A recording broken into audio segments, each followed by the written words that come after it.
Hello ladies and gentlemen, oh bloody, sorry, water all over my lens.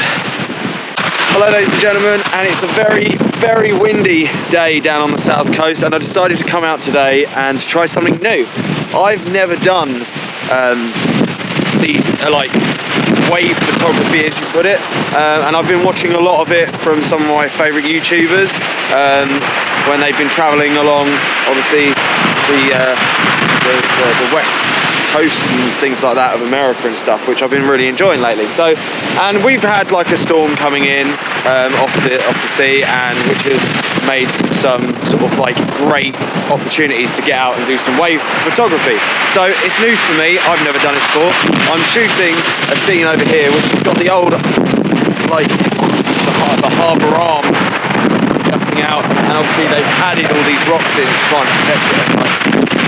And it's actually coming over quite heavy, and I've managed to capture some really tasty shots which I'm actually quite liking myself, and I'm still shooting now.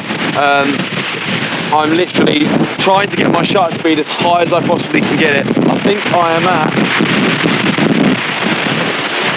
800th of a second, maybe 1,000 as well every now and then. I'm at f8 just to try and capture that as sharp as I can on this lens. I'm pushing my ISO up to 400 on this just to try and keep that shutter speed up, and literally just rapid fire, no 2-second timer, just literally as soon as you see that wave coming and you just literally fire it off. So I'm not too sure what the audio quality is coming out. I've got my decent mic on, but like I said, I am facing into the mic is facing into that wind, so I'm not entirely sure. If there's any, I'm going to keep trying to wipe the lens. There you go, so you guys can keep seeing me. But yeah, fantastic shot here. I'm really loving it. I can't wait to see the I'm going to see it in a very few seconds. So yeah, we're going to head maybe onto the other side of those rocks to see what we can get as well. Maybe I'm going to switch out for a wider lens. But yeah, we're getting some nice side light coming in as well. The ambient, like you can tell it's changed. So I'm going to carry on shooting. But yeah, absolutely really cold and windy day, but I'm loving every minute of it.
Over here, I'll see if I can show you, and I haven't filmed any of what I've been shooting for the last sort of 20 minutes on here because it's just ridiculously windy and I cannot hold the camera as well as my tripod. So, but I've got another fantastic shot using this as a leading line, and it just works superbly. We've got some nice ambient light coming in through these clouds and casting a really nice glow on the waves as they break. But overall, it's been a fantastic little shoot here. New adventure for me. I've never done this before, and it's great for the channel as well as it's something different. So yeah, it's only been a short little video, but I hope you like it, and I'll see you on the next one. Bye.